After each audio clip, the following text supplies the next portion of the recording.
Hi எல்லோரும் எப்படி இருக்கீங்க?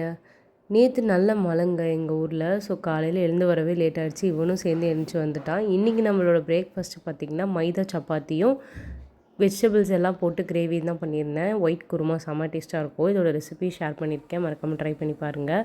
இந்த மைதாவில் வந்து பார்த்திங்கன்னா பரோட்டா மட்டும் இல்லை, சப்பாத்தி ரொம்ப நல்லாயிருக்கும். பட் அன்ஹெல்தி தான். என்னைக்காவது ஒரு நாள் சாப்பிடும்போது ஓகே. சப்பாத்தி வந்து பார்த்திங்கன்னா ஆடில் வர மாதிரி நல்லா உப்பி வந்திருந்தது. செம்ம சாஃப்டாக இருந்தது. டேஸ்ட்டும் வேறு லெவலில் இருந்தது. இந்த ரெசிபி வேணுன்னா சொல்லுங்கள், கண்டிப்பாக ஷேர் பண்ணுறேன். ஏன்னா இவ்வளோ ஃப்ளேக்கியாக நல்லா கலர்ஃபுல்லாக இருந்தது. இது கூடவே இன்றைக்கி வந்து பார்த்திங்கன்னா காம்பினேஷனாக நல்லா வெஜ் குருமா தான் பண்ணியிருந்தேன். இந்த வெஜிடபிள் குருமாவில் பச்சை பட்டாணி, உருளைக்கிழங்கு, காலிஃப்ளவர், பீன்ஸு, கேரட்டு, முட்டைக்கோஸ், கேப்சிகம் எல்லாமே போட்டு பண்ணியிருந்தேன். இந்த ரெசிபி ஷேர் பண்ணியிருக்கேன், மறக்காமல் ட்ரை பண்ணி பாருங்கள். நேற்று மார்னிங் எழுந்து வரும்போதே பக்கத்தில் எங்கேயோ சண்டை போடுற மாதிரி சத்தம் கேட்டுச்சுங்க தூரத்தில். அம்மா அப்பாவும் போல இருக்கு, ஒரு குழந்த. அம்மா அப்பா பயங்கரமாக சண்டை போட்டுட்ருக்காங்க. பயங்கரமாக கத்திட்டு கெட்ட கெட்ட வார்த்தையில் மாறி மாறி திட்டிகிட்டு இருக்காங்க, அடிச்சிட்ருக்காங்க.